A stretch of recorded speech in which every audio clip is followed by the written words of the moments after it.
दोस्तों अभी हम नेपाल के वही कोसी ब्रिज पे हैं जहां कोसी बैराज है। कोसी बैराज से जो बिहार में पानी छोड़ा जाता है और बिहार में तबाही लाया जाता है, उस चीज़ को हम लाइव दिखाने के लिए कोशिश कर रहे हैं और लाइव दिखाने का प्रयास कर रहे हैं। आप देख सकते हैं इधर नेपाल है और इधर बिहार है और पानी का वेग इस कदर है कि देख सकते हैं आप। थोड़ा सा हम चाहेंगे कैमरामैन को कि दिखाइए थोड़ा सा पानी का वेग, कि पानी का वेग इस कदर है कि हमारा बिहार इससे त्रस्त हो गया, त्राहिमाम हो गया। हमारे बिहार के लोग त्राहिमाम कर रहे हैं। वो गाय भैंस बाल बच्चे जो भी हैं लोगों के, सब रोड पर आकर के रहने को मजबूर हैं। वो सिर्फ इसलिए कि नेपाल से जो कोसी नदी जा रही है बिहार में, और कोसी नदी का जो जलस्तर इतना बढ़ गया कि बिहार में जाकर के तबाही मचा रहा है। अब मैं बता रहा हूँ आपकी सच्चाई कि बैराज का क्षमता 9.5 लाख क्यूसेक पानी का रखने का है, लेकिन जब उससे ज़्यादा होगा तो ये बैराज पानी छोड़ेगा। अब पानी छोड़ेगा तो फिर जाएगा ये बिहार में, और बिहार में फसलों को और लोगों को तबाही मचाएगा, और तबाही इस कदर मचाएगा कि शायद आप सोचने पर मजबूर हो जाएंगे।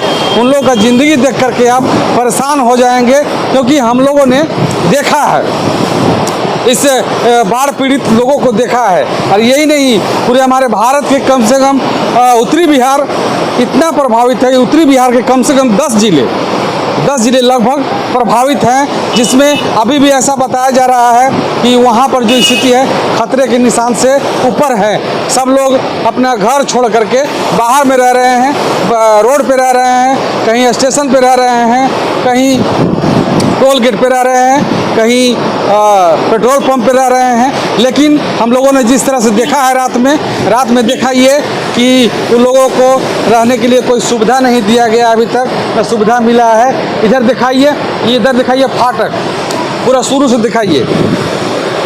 ये फाटक है और इसमें 56 फाटक लगाए गए हैं। 56 फाटक में ऐसी स्थिति बन गई थी यहाँ कि रिकॉर्ड कहा जाता है, 58 सालों का रिकॉर्ड है यहाँ पे, कि 58 साल पहले यहाँ पे ऐसा हुआ था कि सारे के सारे फाटक खोलने पड़े थे, 56 फाटक खोलने पड़े थे।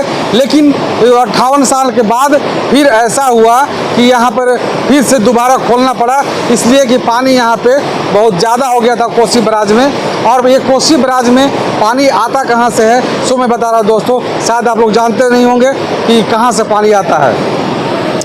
नेपाल में पहाड़ी क्षेत्र है, पहाड़ी क्षेत्र में बारिश बहुत ज़्यादा होती है, और बारिश होने के कारण यहाँ पर पानी का जमाव जो हो जाता है बहुत ज़्यादा होता है। और पानी का जमाव जब होता है तो उसके बाद जो स्थिति उत्पन्न होती है, बिहार के लिए खतरा मंडराते रहता है। कोसी बिहार में इसको शोक का नदी कहा गया है। कोसी को बिहार में शोक का नदी कहा गया है, इसलिए कहा गया है कि बिहार को ये सिर्फ शोक के सिवा, दुख के सिवा और कुछ नहीं दिया ये कोसी नदी। कभी अगर फसल ठीक भी है तो फसल को बर्बाद कर देती है, कभी फसल न भी है तो बाढ़ से सब लोगों को बर्बाद कर देता है, जनजीवन अस्त व्यस्त कर देता है। कितने लोगों का घर बना बनाया घर गंगा में समा जाता है। लेकिन इससे आप क्या सोचते हैं ज़रूर बताइएगा। लेकिन यहाँ से तमाम हम दिखाने की कोशिश कर रहे हैं। ये कोसी बैराज का पुल है, रोड है, और इस रोड पे गाड़ियाँ आती जा रही है। हालांकि फ़िलहाल इसको एक दिन पहले बंद कर दिया था आवागमन।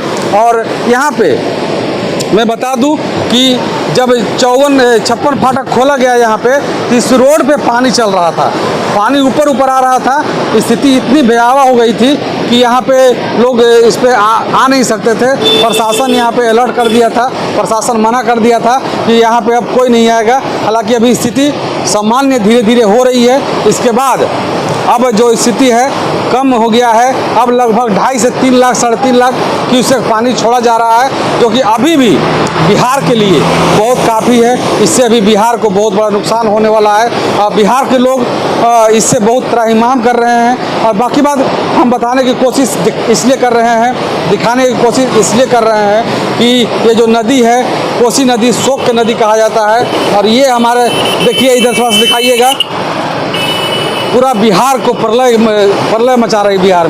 बिहार में तबाही मचा रही है ये नदी।